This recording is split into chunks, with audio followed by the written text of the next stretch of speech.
네, 진행해 보도록 하겠습니다. 예, 이번 시간에서는 빅게임 분야죠. 게임 쪽 말고 VR, 건축, 애니메이션, CG를 위한 언리얼 엔진에 대한 내용을 얘기를 드릴 건데요.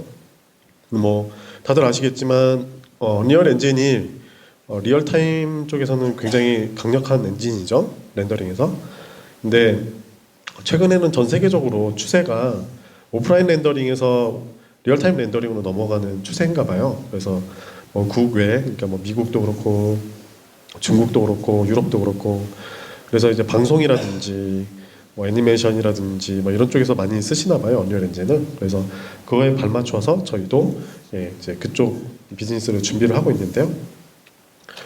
네, 거기에 발맞춰서 저희가 언리얼 스튜디오라는 거를 발표를 했죠. 근데 그 언리얼 스튜디오 안에는 데이터 스미스라는 플러그인이 있습니다. 이 데이터 스미스가 뭔지 좀 간단히 살펴보면, 그 데이터 스미스라는 거는 저희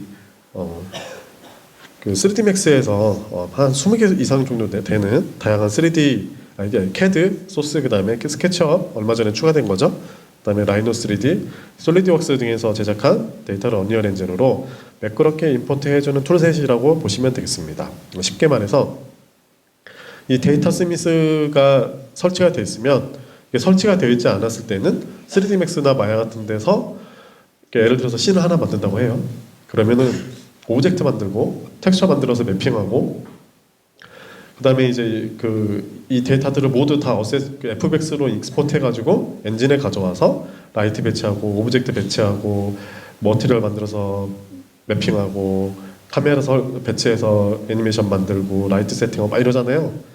그렇죠? 근데 빅게임 분야에 계셨던 분들이 리얼타임 쪽으로 이제 관심 있어서 이제 엔진을 보시는데, 이거를 다 처음부터 하려면은 진입 장벽이 굉장히 높잖아요. 그렇죠? 그런 거를 낮춰주기 위해서 만들어진 게 바로 데이터 스미스입니다.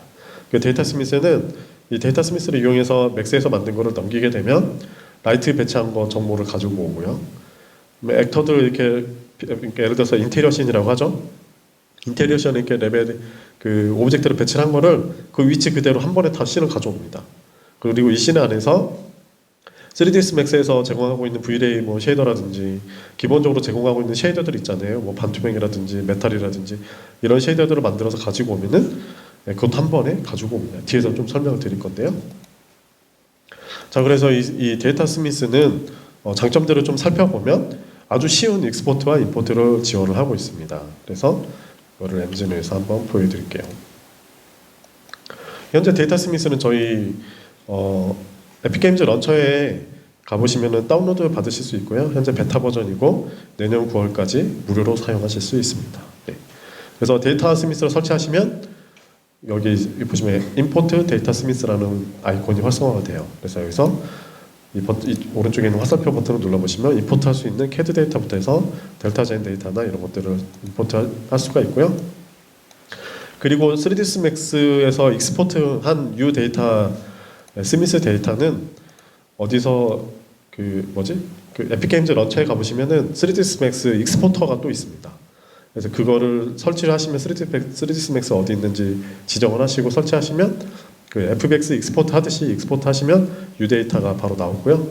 그래서 U 데이터로 가지고 오셔서 예를 들어서 이렇게 하시면 U 데이터 스미스라고 이렇게 파일이 만들어지거든요. 이거를 오픈하시면 얘가 가지고 있는 이 레벨 월드에 배치된 이 오브젝트들 위치들, 그다음에 뭐 지금 라이트들이 있는데 라이트들 있죠? 라이트들 카메라 배치하셨으면 카메라들도 가져오고, 당연히 얘가 가지고 있는 스태틱 메시나 이런 정보들 한 번에 다 가져올 수 있습니다.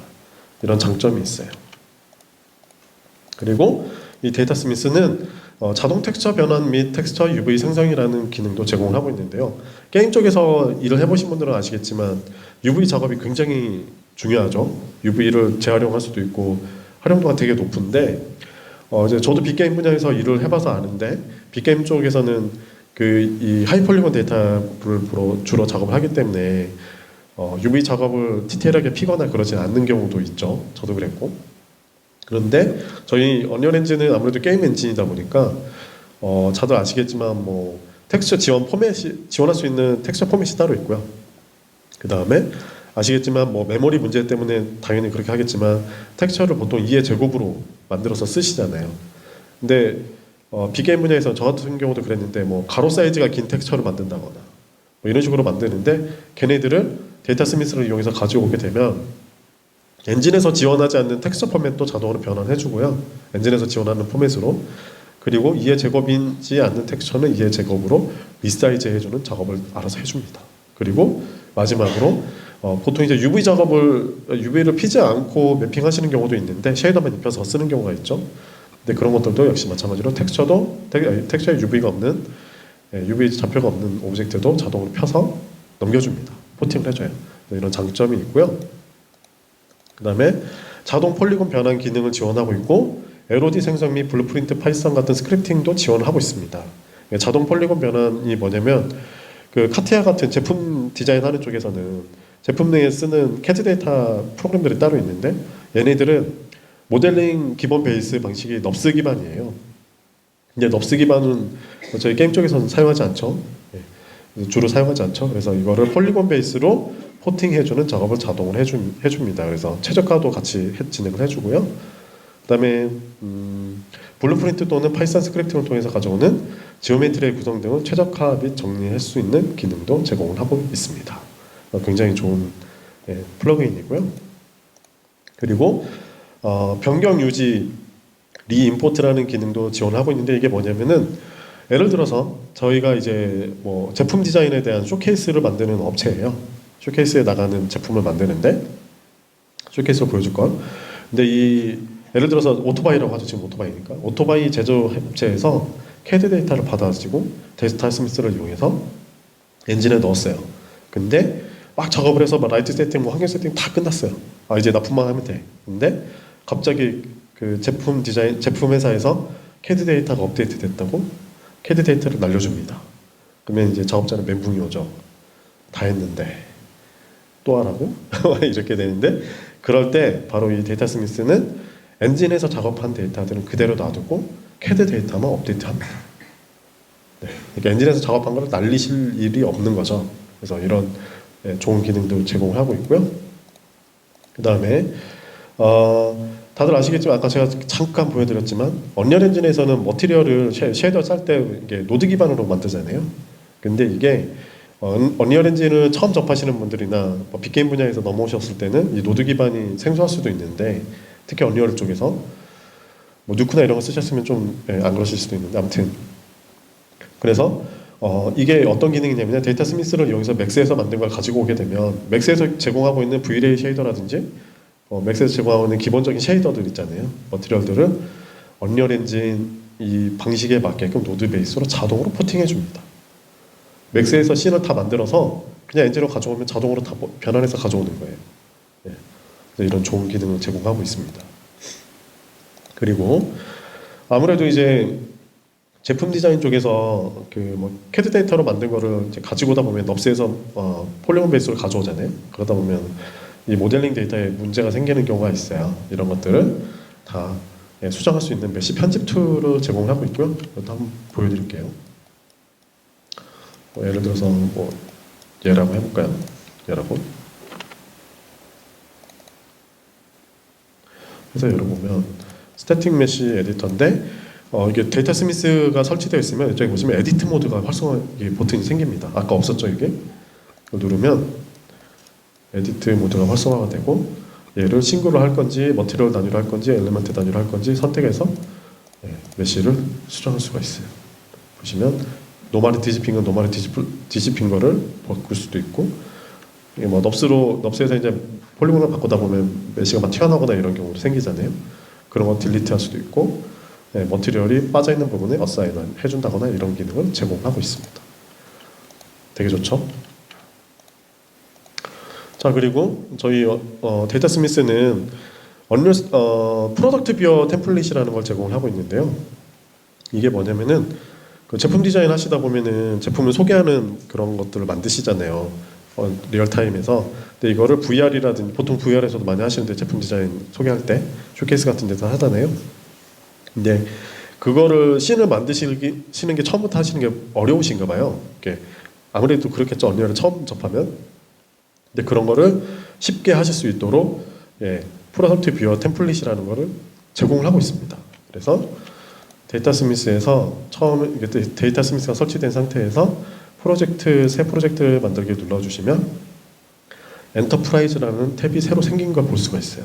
그래서 프로덕트 뷰어를 선택을 해서 생성을 하시게 되면 아까 말씀하신 그 프로덕트 뷰어가 이제 템플릿이 이제 만들어지고요. 한번 이것도 한번 보여드릴게요. 프로덕트 뷰어라고 이렇게 템플릿이 있는데 만들게 되면 이렇게 나오고요.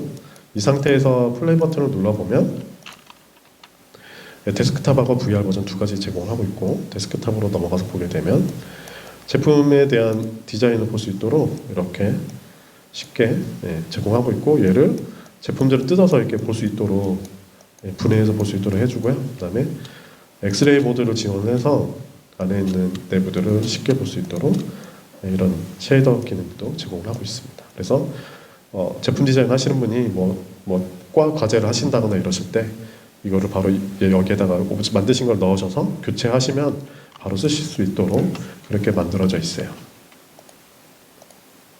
그리고 데이터 스미스는 메타데이터를 지원합니다. 그래서 아시는 것처럼 3D Max에서 사용자 정의 오브젝트 특성 또는 레빗, 스케치업 같은 데서 추가한 오브젝트별 메타데이터를 언리얼 엔진으로 가져와서 관련 정보를 표시할 수 있는 기능을 제공합니다. 그래서 창문 길이라든지 쇼파 길이라든지 이런 것들을 메타데이터를 가지고 와서 인테리어 씬을 구성할 때 슬라이딩 도어가 106 바이 98이다 이런 거 이렇게 표시할 수가 있어서요. 나중에 인테리어 씬 만드실 때 도움이 되실 것 같아요.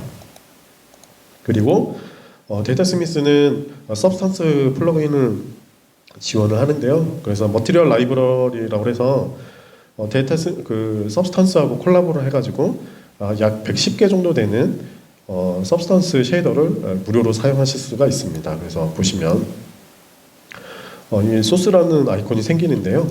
한번 볼까요? 여기 보시면 서브스탄스 플러그인을 설치할 수가 있는데 그걸 설치하시면 S라는 아이콘이 생기고 인터넷이 연결되어 있으면 이렇게 창이 하나 뜨는데 창이 뜨면 이렇게 서브스탄스 쉐이더들이 쭉 나오는데 여기서 include with Unreal Studio라고 해서 110개 정도의 쉐이더를 무료 쉐이더가 사용하실 수 있도록 되어 있습니다. 그래서 쓰고 싶은 쉐이더 선택해가지고 다운로드 누르시면 컨텐츠 브라우저에 저장이 돼서 무료로 사용하실 수가 있어요. 자, 그리고 이제 시퀀서에 대해서 좀 소개를 드릴 건데요. 시퀀서는 저희 언리얼 엔진에서 트레일러라든지 영상 같은 거 만들 때 쓰는 프로그램인데 툴인데 지금 보고 계시는 건 저희 포트나이트 게임의 트레일러 영상입니다. 그래서 이것도 시퀀서라는 걸 여기서 만들었고요. 이거를 엔진에서 한번 보여드릴게요. 닫아볼까? 이건 좀 닫아볼게요. 닫고 열어보겠습니다. 네. 현재 지금 이게 시퀀서고요. 시퀀서를 한번 방금 보신 영상이죠. 이거를 실시간으로 한번 보여드릴게요. 네, 실시간으로 돌아가는 걸 볼 수가 있어요.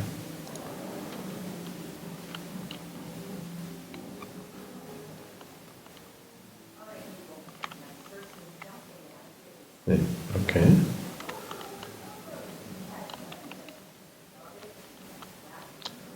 네, 이렇게 실시간으로 돌아가는 걸 보실 수가 있고요. 이 시퀀서는 저희 마티네라고 예전에 옛날 버전 트레일러라든지 동영상 만드는 툴이 있었는데 그 차기 버전이고요. 이 시퀀서는 크게 레벨 시퀀서, 그다음에 마스터 시퀀서 두 가지로 나뉘어져 있습니다. 이게 어떤 거냐면은 영상을 만드실 때 보면 동영상 애니메이션 만드는 팀이라든지 이런 데 가보면 예를 들어서 샷이라는 게 있고 컷이라는 게 있잖아요. 개념이. 거기서 쉽게 말해서 컷을 만들 때는 예를 들어 어떤 샷이 있는데 그 샷에 들어가는 컷들을 여러 작업자들이 막 작업을 하잖아요. 1번 컷, 2번 컷, 3번 컷 이런 식으로 작업자들이 다 작업을 한 거를 모아가지고 나중에 다 합치잖아요. 그런 것을 샷이라고 했을 때 레벨 시퀀서는 바로 컷을 만들 때 사용하는 시퀀서라고 보시면 되고 마스터 시퀀서는 그 레벨 시퀀서를 작업한 것들을 모아서 한데 모아서 전체 샷을 만드는 그런 거라고 보시면 되는데요. 현재 보고 계시고 있는 게 바로 이게 현재 이 트레일러의 전체 마스터 시퀀서입니다. 그래서 보시면 이 마스터 싱커스에는 샷이라는 게 있고, 그래서 이 샷이 최종적인 그 샷을 이렇게 마지막에 최종 아웃풋 내는 걸 보여주는 거고요. 그 다음에 여기에는 오디오, 그 다음에 뭐 레벨 비저빌리티라고 해서 레벨을 보이게 할 건지, 아까 레벨 개념 알려드렸잖아요. 그 레벨을 보이게 할 건지 말 건지 이런 것들도 세팅을 할 수 있고요. 동영상 돌리다 보면 무거우니까 좀 내리고 올리고 이런 것도 하실 수도 있고, 이벤트 트랙을 넣어서 이 동영상이 재생되는 중간에 이벤트가 발생하게 할 수도 있습니다. 네. 막 갑자기 몬스터가 튀어나오게 해서 공격을 한다거나 이런 거 할 수 있겠죠. 그 다음에 페이드 트랙 같은 거 넣어서 현재 샷하고 다음 샷을 넘길 때 부드럽게 처리한다거나 이런 것들도 하실 수가 있고요. 여기 보시면 이제 샷 위에 가보시면 이렇게 여러 가지 빨간색으로 이렇게 에어리어 쳐져 있는 게 있는데, 예를 들어서 얘를 보죠. 얘를 더블 클릭하면은 이 샷 안에 또 샷을 넣을 수가 있어요. 그런데 그 샷 안에서 또 더블 클릭하면은 얘가 안에 컷으로 들어갑니다. 카메라 컷. 그래서 현재 이 장면만 다른 어떤 사람이 작업을 한 거예요. 이게 이렇게 작업을 한 거예요. 그래서 여기 위에 보시면 여러 가지 이렇게 세 가지가 나눠져 있는데, 제가 방금 컷으로 들어왔잖아요. 그 컷 위로 버튼을 누르면 샷으로 넘어가고, 그 위에 샷을 누르면 또 그 상위 샷으로 넘어갑니다. 그래서 이렇게 부모 자식 형태로 되어 있고요. 그래서 방금 만든 거를 다시 보게 되면 이 컷에는 들어가 보면 여러 가지가 있는데, 역시 카메라 배치하는 카메라 세팅도 할 수가 있고요. 카메라들이 쭉 있고, 여기에 안에는 캐릭터들. 현재 보면 얘가 닌자 캐릭터인데, 닌자 캐릭터에 대한 정보들이 쭉 있죠. 뭐 캐릭터의 움직임이라든지 애니메이션이라든지 뭐 스케일이라든지 위치라든지 이런 정보들이 쭉 있고요. 그 다음에 라이팅 같은 것들도 다 컨트롤할 수가 있고요. 그 다음에 FBX, VFX, 이펙트 같은 것도 처리할 수도 있고요. 그런데 이 시퀀서가 보시면 장점이 실시간으로 편집할 수가 있는데요. 한번 보여드릴게요. 예를 들어서 지금 얘가 가지고 있는 검이 되게 단순한 검인데, 예를 들어서 닌자 다른 검으로 바꿔보자. 그래서 뭐 레이저 소드다. 네, 지금 이렇게 이런 식으로 실시간으로 바꿀 수가 있는데, 보세요. 레이저로 바뀌었죠. 네. 이렇게 더 샷으로 올라가서 한번 전체 샷을 볼까요 이제? 네. 이런 식으로 실시간으로 처리를 할 수가 있습니다. 그러니까 피드백이 되게 빨리 오는 거예요. 영상 작업할 때 보면 뭐 하나 렌더링하고 나면 또 바꾸고 막 이러는데, 그런 작업들을 이제 실시간으로 처리할 수 있는 거죠. 뭐 오프라인 렌더링에서 했다면은 그러니까 렌더링 다 끝나고 나서 또 수정 작업 들어오면은 다시 작업한 다음에 렌더팜에서 또 렌더링 걸고 막 이러잖아요. 그럴 필요 없이 그냥 실시간으로 그냥 하는 거예요. 네, 이렇게 만든 영상을 예를 들어서 여기 보시면 그 아이콘이 이렇게 생긴 아이콘이 있는데, 여기 눌러보시면 현재 만든 이 무비 데이터를 익스포트도 할 수 있어요. 그래서 이미지 데이터로도 할 수도, 시퀀서로도 할 수 있고, 비디오 시퀀서로도 할 수 있고, 이렇게 할 수 있고요. 레졸루션은 커스텀을 해서 4K 영상도 뽑을 수가 있습니다. 네, 제가 준비한 건 여기까지입니다. 감사합니다. 네, 한 10분 정도 쉬었다가 다음 세션 이어가도록 하겠습니다.